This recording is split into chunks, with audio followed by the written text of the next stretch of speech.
নমস্কার বন্ধুরা, আমাদের চ্যানেলে আপনাদের স্বাগত। আজকের আপনাদের সাথে শেয়ার করব রেলের আইটিআই ও ডিগ্রি কোর্স পাস ছেলে মেয়েদের মাল্টিটাস্কিং স্টাফ, এক্সিকিউটিভ অফিসার ইত্যাদি পদে 639 জন ছেলে মেয়ে নেওয়া হচ্ছে। কারা কোন পদের জন্য যোগ্য, কেমন শিক্ষাগত যোগ্যতার প্রয়োজন, আবেদন করবেন কত তারিখ থেকে, কোন ওয়েবসাইট থেকে, সব কিছু আপনাদের সাথে শেয়ার করব।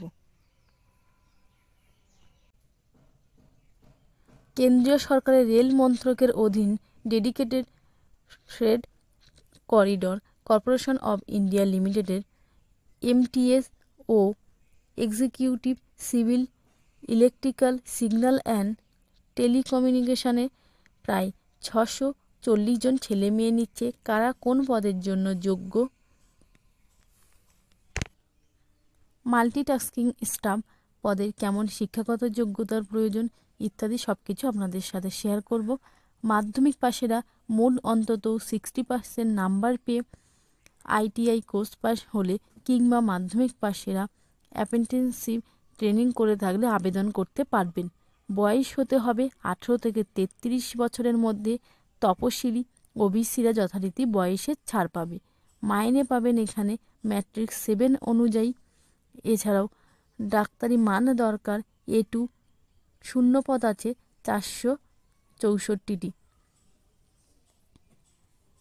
Executive signal and telecommunication, electrical and electronics and communication. দেখুন কোন কোন এখানে শিক্ষাগত যোগ্যতার প্রয়োজন, এখানে সবটাই দেওয়া আছে। এই বিষয়গুলিতে অন্তত 60% নাম্বার পেয়ে থাকলে যোগ্য, আর বয়স হতে হবে 18 থেকে 30 বছরের মধ্যে। ডাক্তারি মান প্রয়োজন। A3 শূন্যপদ আছে 75টি। Executive electrical and electronics, power supply ইত্যাদি পদে দেখুন এখানে দেওয়া আছে। এইসব পদে আপনাকে 60% নাম্বার পেয়ে ডিপ্লোমা কোর্স হতে হবে। বয়স হতে হবে 18 থেকে 30 বছর। ডাক্তারি মান দরকার। A3 শূন্যপদ আছে 64টি। এক্সিকিউটিভ সিভিল ইঞ্জিনিয়ারিং ইত্যাদি পদে দেখুন আপনাকে 60% নাম্বার পেয়ে থাকলে যোগ্য। বয়স হতে হবে 18 থেকে 30 বছরের মধ্যে। ডাক্তারি মান দরকার। A3 শূন্যপদ আছে 36টি। ওপরের সব পদের বেলায় বয়স হতে হবে 1/7/2025 হিসাবে। তপশিলিরা 5 বছরের ছাড় পাবেন, ওবিসিরা 3 বছর এবং প্রতিবন্ধীরা যথারীতি বয়সের ছাড় পাবেন। এই পদের বিজ্ঞপ্তি নাম্বার 01DR 2025। প্রার্থী বাছাই হবে কম্পিউটার বেস টেস্টের মাধ্যমে।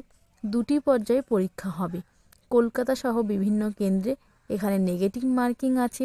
প্রথম পার্টের পরীক্ষা হবে এপ্রিল মাসে। এই পরীক্ষায় যেসব বিষয়গুলি থাকবে, ম্যাথ বা নিউমেরিক্যাল এবিলিটি 30 নম্বর, জেনারেল অ্যাওয়ারনেসে থাকবে 15 নম্বর, জেনারেল সায়েন্সে থাকবে 15 নম্বর, লজিক্যাল রিজনিং ও জেনারেল ইন্টেলিজেন্সে থাকবে 30 নম্বর। রেলওয়ে বা DFCL এর সংক্রান্ত 10টি। প্রথম পর্যায়ের পরীক্ষায় সফল হলে মোট 0 পদের 20 গুণ প্রার্থীকে দ্বিতীয় পার্টের পরীক্ষার জন্য ডাকা হবে। দ্বিতীয় পার্টের পরীক্ষার বেস টেস্ট হবে আগস্টে।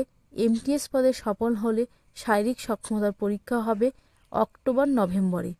এই পরীক্ষায় থাকবে ছেলেদের বেলায় 35 কেজি ওজনের বস্তুকে নিয়ে 2 মিনিটে 100 মিটার দৌড় ও 4 মিনিটে 15 সেকেন্ডে 100 মিটার দৌড়। মেয়েদের বেলায় 20 কেজি ওজনের বস্তু নিয়ে 2 মিনিটে 100 মিটার দৌড় ও 5 মিনিট 40 সেকেন্ডে 100 মিটার দৌড়। কবে কোথায় পরীক্ষা হবে তা ওয়েবসাইটে পাবেন। অনলাইনে দরখাস্ত করতে পারবেন আপনারা 16ই ফেব্রুয়ারি পর্যন্ত এই ওয়েবসাইট থেকে। পরীক্ষার ফি বাবদ MTS পদের বেলায় 500 টাকা আর এক্সিকিউটিভ পদের বেলায় 100 টাকা অনলাইনে জমা দিতে হবে। তপশিলি, প্রতিবন্ধী, প্রাক্তন সমরকর্মী ও ট্রান্সজেন্ডারদের প্রার্থীদের ক্ষেত্রে কোনো রকম ফি লাগবে না। দরখাস্ত ভুল হলে থাকলে সংশোধন করতে পারবেন 23শে ফেব্রুয়ারি থেকে 27শে ফেব্রুয়ারি পর্যন্ত। আরও বিস্তারিত তথ্য পাবেন ওপরের এই ওয়েবসাইটটি, এবং এই ওয়েবসাইটটি আপনারা আমাদের চ্যানেলের ডেসক্রিপশন বক্সে পেয়ে যাবেন।